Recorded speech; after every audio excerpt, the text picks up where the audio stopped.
ఇప్పుడు మీరు చూస్తున్న స్క్రీన్ షాటు ఈపీఎఫ్ ఆఫీస్లో నుంచి మనకి ఇచ్చారనమాట. మనం రిక్వెస్ట్ పెడితే పెండింగ్ ఎట్ డిఏ అని ఉంది కదా, ఏ టు జెడ్ మనకి డిలీట్ అయితే అయిపోయింది. బట్ దాని గురించి మొత్తం ఇన్ఫర్మేషన్ అంతా ఈ వీడియోలో చెప్పాను చూడండి. ఇక్కడ మీకు కనిపించేవన్నీ విడివిడిగా స్క్రీన్ షాట్లు కూడా తీసి మీకు ఎక్స్ప్లెయిన్ చేస్తాం. మీరు జూమ్ చేసి నాకు కనిపించవు కాబట్టి.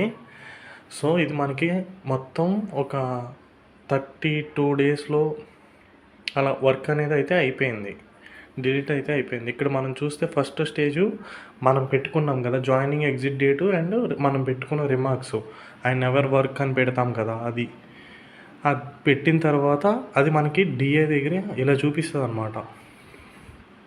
తర్వాత డిఏ యాక్సెప్ట్ చేశాడు.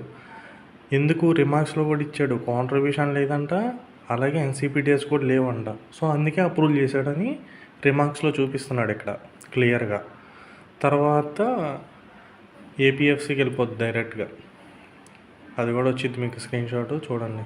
ఇక్కడ ఏపీఎఫ్సీ దగ్గర అప్రూవ్ చేయొచ్చా లేదా అన్నీ కనిపిస్తున్నాయి. ఇక్కడ క్లెయిమ్స్ కూడా ఆయన ఓపెన్ చేసి మనం క్లెయిమ్ చేస్తే చూడొచ్చు, కాంట్రిబ్యూషన్ జరిగిందా లేదా చూడొచ్చు, ఏమన్నా ఎన్సీబీడీఎస్ ఉన్నాయా లేవో చూడొచ్చు. అన్నీ చూసుకున్న తర్వాతే అప్రూవ్ చేయొచ్చా లేదా అని ఇక్కడ క్లిక్ చేస్తే చాలా అప్రూవల్ అయిపోద్ది అనమాట. ఆయన ఇది మనకి అప్రూవల్ అయిపోయింది. ఇక్కడ మనకి గ్రీన్ పెన్తో సైన్ చేసి కూడా మనకి ఇచ్చారనమాట. సార్ స్క్రీన్ షాట్ అడిగితే మనకి అయిపోయినట్టు కావాలి సార్, మనకి ప్రూఫ్ కింద అని అడిగితే ఇచ్చారు మనకి. మనం పెట్టుకుంది చూడండి 15/7/2025 రిక్వెస్ట్ అనేది పెడితే నిన్న అయిందనమాట.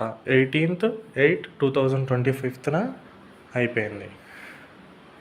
ఇదే మీకు డీలింగ్కి ఫుల్ ప్రాసెస్. అలానే అందరూ చేసుకోలేరు డీలింగు. ఎవరైతే ఫ్రాడ్ కంపెనీలో జాయిన్ అయిపోయి ఉంటారో వాళ్ళైతే అందరికీ కాంట్రిబ్యూషన్ జరిగిపోద్దు కొంతమందికి. అప్పుడు అలాంటప్పుడు ఏం చేయాలంటే జాయినింగ్ డేట్ ఎగ్జిట్ డేట్ అనేది సేమ్ పెట్టుకోండి. ఎందుకంటే డీలింగ్ చేసుకునే ఆప్షన్ లేదు, కాంట్రిబ్యూషను ఎన్సీబీడీఎస్ అయినా చెక్ చేస్తున్నారు కాబట్టి వాళ్ళ అప్రూవల్ అనేది ఇవ్వరు మీకు. సో మీరు చేయాల్సిందల్లా జాయినింగ్ డేటు ఎగ్జిట్ డేటు అది మీ చేతిలో ప్రాసెస్ కాబట్టి మీరు ఎడిట్ చేసుకొని పెట్టుకోండి సేమ్ డేట్ లాగా.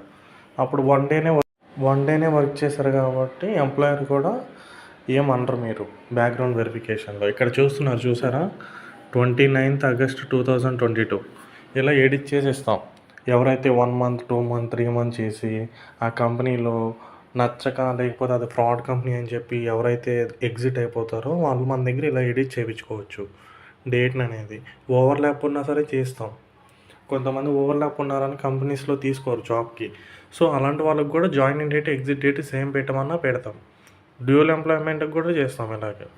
మీకు ఎవరికన్నా అవసరం ఉంటే కాంటాక్ట్ చేయండి.